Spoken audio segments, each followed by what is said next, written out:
they're talking about right now that gangs were started by kids, so that's the reason why they never elevated to where they could be. What do you think about that? I think gangs have elevated because you got a lot of gang members who have stopped gang banging. You got a lot of gang members who have created positive entities and came back to their communities and showed the right way. You got gang members who took their gang and made their gang positive. You got gang members who have denounced gang banging and became something positive. You got gang members who, like myself, showed gang members how to become rappers and how to become businessmen and how to live for something rather than die for everything.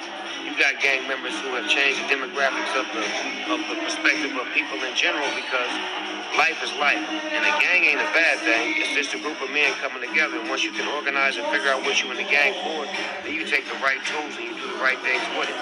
My gang is love. We spread love. We show peace. That's the real gang. Love. Also, too, like, there's been a lot of pardons. You know, Death Row just benefited from a pardon. You guys got your president out, pumping out music, and, you know, you just said that you always touch young rappers and then they go on to be something, and now NBA YoungBoy has been pardoned. You know, like, what's your thoughts on that? Well, me and him share the same birthday, so shout out to YoungBoy. That's my nephew. Got a chance to get real close to him years ago, and I look at him as family, so I know that he's going to take the spirit and do the right thing, you know, clean his act up and walk like he's supposed to walk and be an example, because there's so many kids that follow him and want to be like him. So he got the opportunity to, you know, give them something to want to be like, to live and to take care of their babies and to give them examples of what fatherhood looks like. Yeah. And Larry Hoover got pardoned. He's also a reformed gangbanger. Yeah, Larry Hoover, man, that's a beautiful thing for him to be able to get out. And I just want to say that I'm here to support him. If he needs support, we're trying to stop the violence in Chicago, because I know that he was really, really impactful when it comes to the gang culture out there, and I know they respect him. So whatever he needs from me, I'm in, I'm all in, to try to bring some closure and some peace out there to them brothers in Chicago, and just end all gang violence around the whole globe. So shout out to Larry Hoover, who's been pushing the peace for a long time. Hopefully he can make something happen with his time on the streets. He got my support.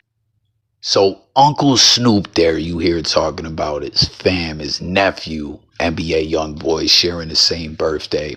That's wild, man. Comment, everyone out there. Have you met a lot of people in your life that you shared the same birthday? It was like, I never did. And then at a certain point, it's like I bumped into one individual. And then next thing I know, it was like 2, 3, like all in the same time period. It was bugged out. Ain't it crazy the way dates, not even just birthdays, like dates though, tap in with that as well. If you ever experience throughout your life, like over the course of many years, there seems to be particular dates that a lot of like prominent or just big events go down, whether positive or negative. It always seems to be around the same dates. I'm just curious to hear from everyone out there. You know what I mean? If you're new over here, don't forget to subscribe, hit the buttons, but more importantly, join the discussion as all. We're just over here to coffee talk it up with y'all, man. But as far as YoungBoy, man, you know, Snoop, it's like brought up a good point about the youth following YoungBoy, like his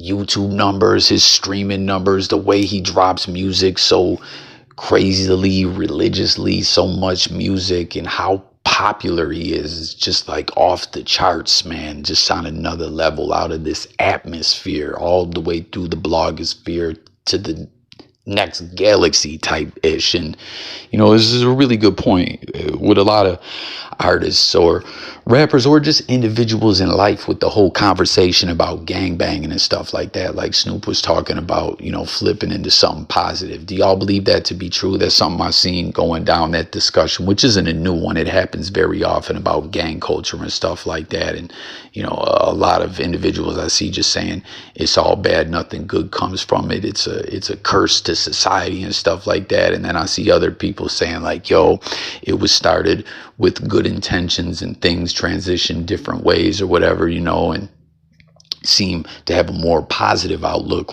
like Snoop, like things could change. But at the end of the day, man, you got to have like solidified leadership and someone pushing whatever movement it may be into a prominent, good position. But with YoungBoy, you know, you got to wonder if he like thinks about that, man, because he had those 2 cases. He beat the one, and then, you know, with Trump pardoning him out of this other one. Like, that is such a blessing. We've seen individuals like Kodak Black or whatever. It just seems he's just one that comes to mind who just can't get away from the bullish.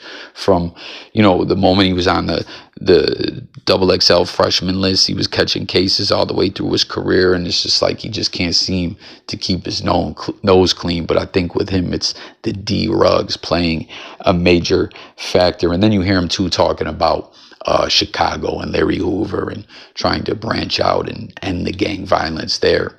Do y'all think that that's something that could happen? I see with the Larry Hoover news, I just did a recent video. Y'all can go tap into it or whatever. Like, a lot of people are misinformed that it's not the same with the pardon. Like, not to be negative, but he's got that stay case. Like, he just ain't coming home. But that ain't all they caught up with Snoop about. You've been able to see it all. Are you surprised at what is happening with Diddy right now? Very surprised. I'm ultimately surprised. Like, I don't be expecting none of this type of things to be happening. You know, like I say, when I was given my position of power and given my position of, you know, leadership, I like to take advantage of it and treat people good and make sure that people that work with me don't feel like they work for me. And when they're ready to leave, and if we have a misunderstanding, if there is a separation, it's ended on love. It's never bad vibes or anything of that nature. So I try to be a better boss based off of the bosses that I was around when I was just an employee or just an artist. So I try to, like, take the good things that they did and subtract the bad things that they did. Some of the things I didn't know what they did because I was only entitled to certain information as an artist or a friend. So yeah, as a businessman, I've learned to just be good to people because I know what it feels like to have bad business done on you and to have bad contracts. So I try to give my people that I do business with a great experience, so that way at the end of the day, you know, we feeling good about each other and we don't have to end up facing each other talking about how bad we treated each other. Now, you see, he did not want to really touch this question with a 10-foot pole, if you ask me, but being media savvy and a veteran of the game, you know what I mean? We talk about living and learning and negativity, good things and trials and tribulations, like he was talking about something to live for rather than die for. You know, the whole murder was the case. Like, Snoop almost lost his freedom when his career was still, like, taking off, you know, but he's managed to move on and be the most famous crip, some would say most famous rapper ever. So he's a veteran with this ish, you know what I mean? Snoop can get in where he fit in and network and kind of do business with everyone, it seems. And that's where he transitioned the conversation about Diddy. Like, yo, yeah, that did surprise me. And he shifted into talking about doing good business and all that, which obviously Snoop been caught up in a couple bad situations when he's talking about trying to leave. We know Suge made it hell for everyone to leave death row.